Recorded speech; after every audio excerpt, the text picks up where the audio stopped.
किशोरी राधे प्यार कराया मारो किशोरी राधे मोहे तो भरोसो है तेरो री किशोरी मोहे तो भरोसो है तेरो री किशोरी तेरो री किशोरी तेरो री किशोरी तेरो री किशोरी राधे। ठाकुर जी की यदि चरण सेवा करनी है तो किशोरी जी शरण में चले जाओ। बंधुओं, किशोरी कौन है? श्री राधा रानी कौन है? लोग इनकी वास्तविकता को आज तक नहीं जानते। वृंदावन में रहते हुए भी लोग वृंदावन आकर के राधे राधे जपते जरूर हैं, बरसाना जाते हैं, किशोरी जी को वंदन करते जरूर, लेकिन किशोरी कौन है ये कोई नहीं जानता। कौन है किशोरी जी? सुनो, भगवान श्री कृष्ण ने, नारायण ने मोहिनी अवतार धारण किया। सबने सुनिए मोहिनी अवतार कब धारण किया था? समुद्र मंथन के समय। क्यों धारण किया था? दैत्यों को मोहने के लिए। क्योंकि दैत्य जो है वो रूप पर कामिका कामिनी मयम वाली बात है। तो दैत्य जो स्वर्ग पर उस पर अमृत पर मोहित हो रहे थे, उनको अपनी तरफ मोहित करने के लिए भगवान मोहिनी बन के आए। लेकिन उस मोहिनी रूप पर केवल दैत्य मोहित हुए ऐसा नहीं, देवता भी मोहित हो गए। शंकर भगवान, चंद्रमा, वायु, पवन देव, वरुण, इंद्र सब मोहित हो गए उन पर। सबको ऐसा लगने लगा हम इनसे ब्याह कर लें, इतनी सुंदर बन के ठाकुर जी आए। एक देव मोहित नहीं हुआ, सूर्य। सब मोहिनी रूप पर मोहित हो गए कि हम इनसे ब्याह कर लें, लेकिन सूर्य के मन में यह भावना प्रकट हुई, इतनी सुंदर, इतनी सुकुमारी, इतनी पवित्र कन्या यदि मेरे घर में पुत्री बनकर के आ जाए तो मैं धन्य हो जाऊं। उनका भाव ऐसा हुआ। मोहिनी ने किसी देवता के प्रति अपने उद्भाव प्रकट नहीं किए, लेकिन जैसे सूर्य के मन में आया कि ऐसी बेटी मेरे यहां पर पुत्री बनकर के आवे, मोहिनी ने सूर्य को देखा और सूर्य की ओर देखते हुए मोहिनी भगवान बोले, आपकी इच्छा पूर्ण होगी सूर्य। आप अभी त्रेता में एक राजा बनकर के आएंगे, उनका नाम मुझे स्मृति में नहीं है। उस राज्य रूप में तुम हमारी खूब तपस्या करना, और उसी तपस्या का फल होगा कि आप द्वापर में वृषभानु बनकर के आएंगे। भानु का मतलब क्या होता है? सूर्य। तो वृषभानु जी आपका प्रादुर्भाव होगा, और जब आप वृषभानु बनकर के आएंगे तब हम वसुदेव के यहां कृष्ण बनकर के आएंगे।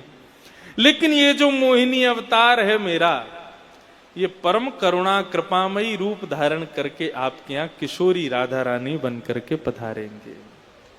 मैं मोहिनी ही अति सुकोमल, अति सुंदर स्वरूप से आपके यहां प्रेम की स्थापना करने के लिए आऊंगी। कृष्ण ज्ञान की स्थापना करने आएंगे, राम वैराग्य की स्थापना करने आएंगे, और मैं प्रेम की स्थापना करने आऊंगी। और ऐसा रूप धारण करके आऊंगी कि मेरा वास्तविक कृष्ण स्वरूप भी सदा सर्वदा मुझ पर मोहित ही रहेगा। लोगों पर कृपा करने के लिए, सब पर सहज करुणा करने के लिए मैं आपके यहां पुत्री रूप धारण करूंगी। मैं ही आपके यहां राधा रानी बन के आऊंगी। वही मोहिनी अवतार में जो नारायण मोहिनी बन के आए, उसी मोहिनी स्वरूप को और सुंदर और सहज और करुणावंत करके भगवान ने श्री वृषभानु जी के यहां पर अवतरण लिया, राधा रानी बनकर के ठाकुर जी पधारे। और राधा रानी वहां बनकर के आए तो ऐसा राधा रानी जी के चरित्र में पढ़ा जाता है, बताया जाता है, राधा रानी महीनों तक ना तो रोई ना बोली, केवल नेत्र खोल करके मुस्कुराती हैं, बस मुस्कुराती हैं और देख करके फिर नेत्र बंद करके फिर सो जाती हैं, शयन में रहती हैं। इस बात से बहुत चिंता में पड़ गए वृषभानु जी और कीर्तिदा। बोले हमारी बेटी रोती नहीं है, बोलती नहीं है, कुछ करती नहीं है। तो नारद जी महाराज को बुलाया, नारद जी से कहा कि हमारी बेटी सोती रहती है और जब नेत्र खोलती है मुस्कुरा के फिर सो जाती है, दूध पीती है फिर सो जाती है, आप कुछ करो, ये थोड़ी रोना तो शुरू करे, कुछ तो आवाज इसके मुख से निकले। नारद जी बोले मुझको लेके चलो अपनी लाली के पास। वृषभानु जी जब राधा रानी का दर्शन करने के लिए गए तो नारद जी जब राधा रानी का दर्शन करने गए तो स्वर्ण पालने में झूल रही हैं श्री किशोरी जी। किशोरी जी को जैसे ही देखा, उनकी सुंदर कांति को देख करके श्री नारद जी महाराज मोहित हो गए। अभी अभी नंद नंदन का दर्शन करके आए हैं ब्रजमंडल में, तो नारद जी वृषभानु जी को कहते हैं, बोले अभी अभी नंद के लाला को देख के आए हो, आपके नंद के लाला और आपकी लाली राधा रानी में केवल इतना फर्क है, वो सांवरा ये गोरी है, नहीं तो दोनों की कांति एक सी है, बिल्कुल एक से हैं देखे में। नारद जी ने कही, हे वृषभानु जी आप थोड़ा न बाहर जाओ, मुझको एकांत में न मैं बात करूं। वृषभानु जी बाहर गए, तभी नारद जी महाराज श्री किशोरी जी के सामने हाथ जोड़ करके खड़े हो गए। हे किशोरी जी, अनंत नामों से किशोरी जी को पुकारा, लेकिन किशोरी जी नहीं उठी। लेकिन जैसे ही नारद जी ने कहा, ध्यान से सुनना, हे कृष्ण मनोहारिणी, जैसे ही कहा कृष्ण मनोहारिणी, कृष्ण मनोहारिणी शब्द सुनते ही किशोरी जी के नेत्र खुल गए। स्वर्ण जटित उस पालने में किशोरी जी उठ के बैठ गईं, करताल बजाने लगी, ताली बजाने लगी, खिलखिल करके हंसने लगी। अब तो कृष्ण मनोहारिणी, कृष्ण मनोहारिणी, हे कृष्ण मनोहारिणी, इसी भाव को कहते हुए नारद जी महाराज नृत्य करने लगे और श्री राधा रानी करताल बजाने लगी, किलकिल करके हंसने लगी।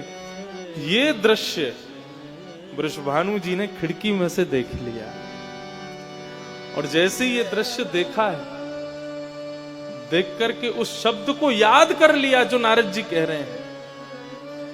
नारद जी महाराज के जाते ही राधा रानी पुनः शयनावस्था में चली गई। कीर्तिदा ने गोद में लिया, बोले मेरी लाली में कहा है गयो, ना रोवे ना बोले ना हंसे, कछु ना करे, केवल आंख खोल के हंसे, आंख खोल के मुस्कुरावे फिर सो जाए। वृषभानु जी बोले मुंह को दियो।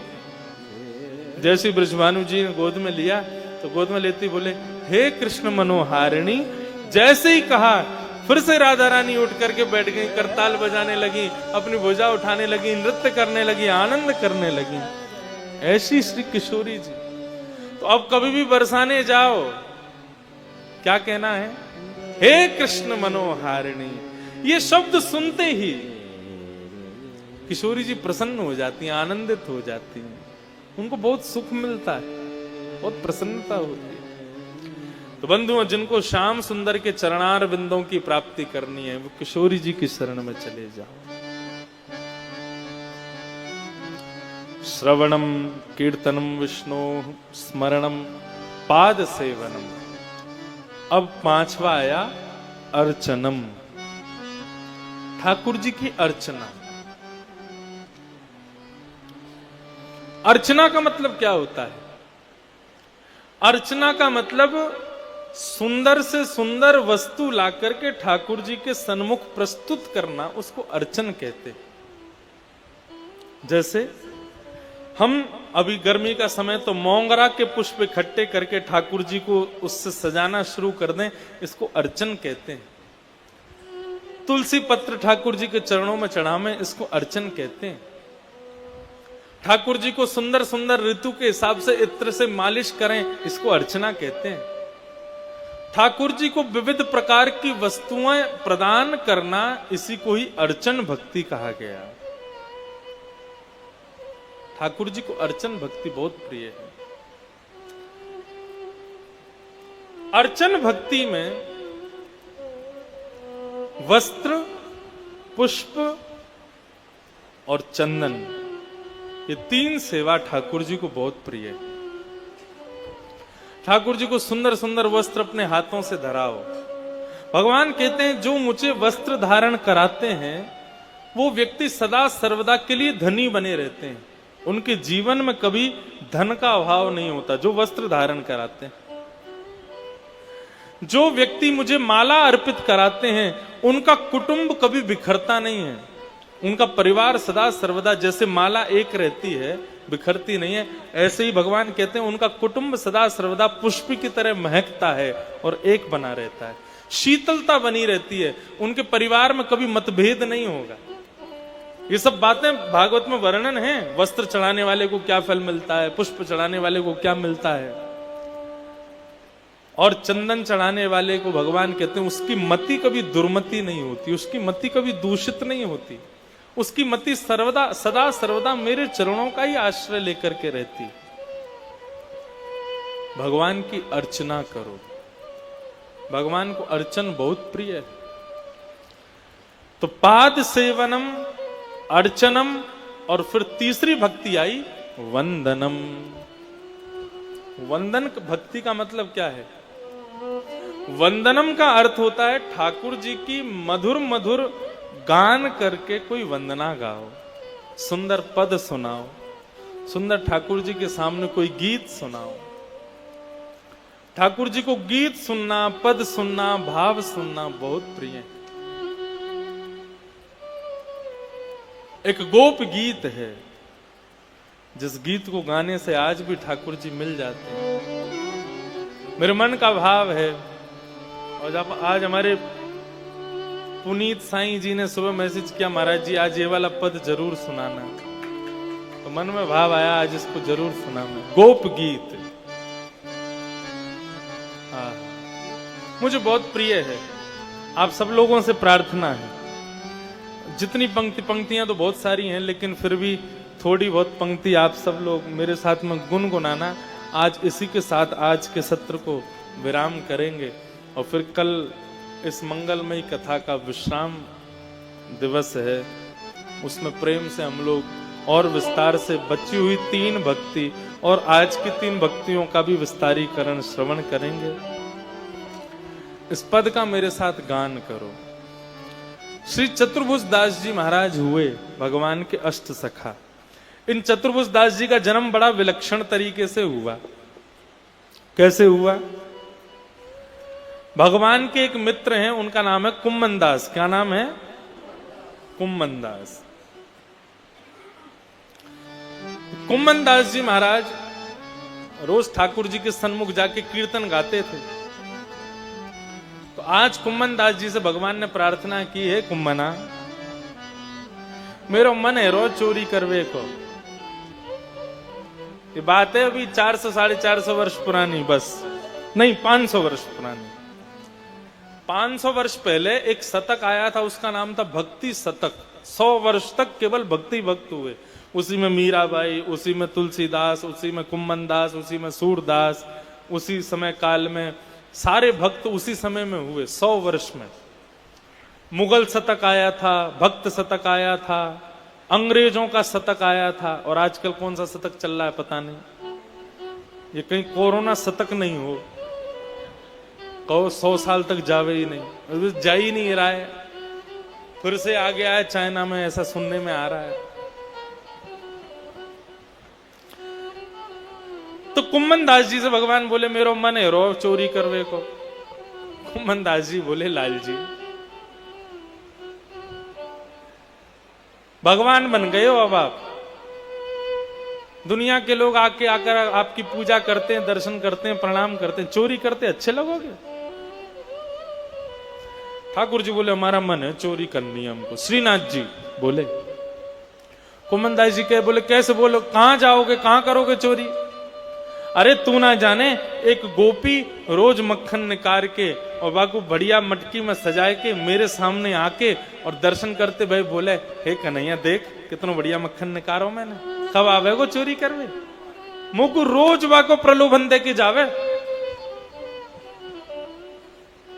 ठाकुर जी को मंदिर में जाके चैलेंज दिया करो, आज जलेबी बनाइए, आओ खा के दिखाओ तो माने।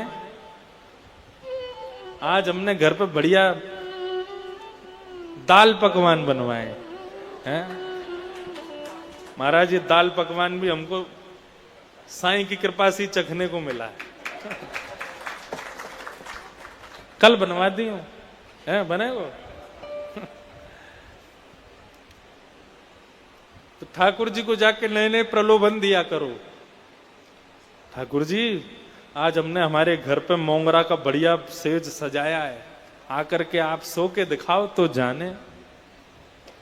ऐसे करके ठाकुर जी को रोज प्रलोभन दो, क्या पता किसी प्रलोभन से रीझ के आ जाएगा तो आ गए तो एक गोपी रोज जाती और जाके मक्खन भरी हुई मटकी दिखाती, देख कितना बढ़िया मक्खन निकालो, मेरे बालक खा जाएंगे, तू आके खा ले, तू आके भोग लगा ले, आके चोरी कर ले, तो को पकड़ूंगी भी नहीं। ऐसे करके ठाकुर जी का दर्शन करती थी। कुम्भन दास जी से ठाकुर जी बोले, रोज आके मोकू जो है का चैलेंज करके जावे, तुम आके चोरी करके दिखाओ।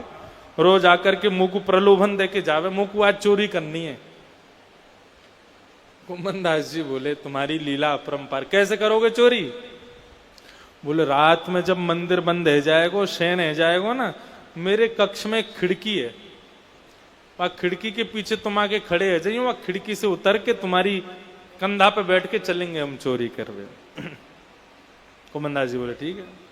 अब कुम्भन दास जी आए, ठाकुर जी खिड़की में होकर के नीचे उतरे, कुम्भन दास जी के कंधे पर दोनों पाम लटका के बैठ गए, सिर पकड़ के, और कुम्भन दास जी के ऊपर बैठ करके चोरी करने जा रहे। अपने आप ही मार्ग बता रहे हैं, यहाँ ते यो मुड़ला, यहाँ ते आगे ते यो घूम जा, यहाँ ते आगे ते। बोले तुम्हें सब पता है, मंदिर में बैठे बैठे सब नजर रहे, कहाँ कौन कहाँ रे। बोले अपनी काम की चीज सबन ने पतो रे, तू चल। कुम्भन दास जी बोले बड़ो बूढ़ो आदमी कैसे चोरी करेंगे? बोले कछु मत करियो, बस फुर्ती रखियो, फुर्ती, बस चोरी में फुर्ती चाहिए और कछु मत करियो। अब तो महाराज जैसी चोरी करवे गए, तो पहले घरों में छत नहीं होती थी, खपरेल के घर होते थे, और तीनों तरफ खपरेल और बीच में आंगन जरूर होता था। आजकल तो बंदरों के प्रकोप से ये जाली लग गई है, नहीं तो पहले आंगन खुले ही होते थे। वर्षा होती थी तो खूब जल भर जाता था, उसमें बच्चे रिपट रिपट के नहाते थे। नहाए हो साईं कभी? है यहाँ रिपट रिपट के। हमारे पुराने घरों में जब आंगन में ऐसे खुले तो उस पर जब वर्षा होती थी तो छोटे छोटे बच्चे सारे कपड़े उतारे और महाराज उसी में ही रिपटते थे, फिर जाके सीधे दीवार में मूड लगता था, बहुत आनंद आता था। अब रिपटेंगे तो धरती टूट जाएगी। तो पहले आंगन हुआ करते थे, बीच में ऊपर से खुला होता था। ठाकुर जी खपरेल पे चढ़ के ऊपर से भीतर आए और देखी कहाँ है वो, तो छीके पर एक मटकी टंगी भैया। बोले देख वो रही मोरो माखन, वही खामेंगे। पहले फ्रिज तो होती नहीं थी, तो रात में चंद्रमा की छांव में छीके पर मटकी आदि टांग देते तो ठंडा रहता था रात में, और सवेरे उनको भीतर एक अंधेरी कोठरी में रख देते थे तो वहां ठंडा रहता था। पहले इतनी गर्मी नहीं होती थी जितनी आजकल होने लगी है। अब तो ऐसी गर्मी बाहर नहीं निकल सकते, ये सब प्रदूषण के कारण। पहले इतनी गर्मी नहीं होती थी, मध्य समय में केवल इतनी गर्मी तेज होती थी कि थोड़े थोड़े प्रश्वेत के बिंदु आ जाएं, बस, इससे ज्यादा गर्मी नहीं होती थी। ठाकुर जी पहुंच गए, बोले देख कुंभना वो रही मटकी। कुम्भन दास जी खड़े हुए, कुम्भन दास जी के ऊपर ठाकुर जी खड़े हो गए, और ठाकुर जी कंधे पर खड़े होकर के मटकी ले में, मटकी में से माखन स्वयं ले में, और एक नेक्स्ट से माखन लेकर के नीचे कुम्भन दास जी के मुंह खोल। कुम्भन दास जी हाथ ऐसे पांव पकड़ के खड़े, मुंह खोलते तो ठाकुर जी उनके मुंह में दे देते। अब तो इतना रस मिल रहा था, एक तो मक्खन, ऊपर से ठाकुर जी का झूठा मक्खन, उसमें स्वाद 2 गुना हो गया, 4 गुना हो गया। कुम्मन दास जी तो मंत्र मुग्ध हो गए, आनंदित हो गए, जल्दीबाजी खोलो, वो तो कहीं और ही चले गए। इतने में ही ठाकुर जी की धोती ढीली हो गई। अब जो 2 हाथ से छींका पकड़ के खड़े थे, अब धोती ढीली हो गई, कैसे संभालें। अब जैसे ही धोती ढीली भई, सोई महाराज कुम्मन दास जी ने ऊपर देखो, सोई धोती उतर गई ठाकुर जी की, और मक्खन लिए खड़े।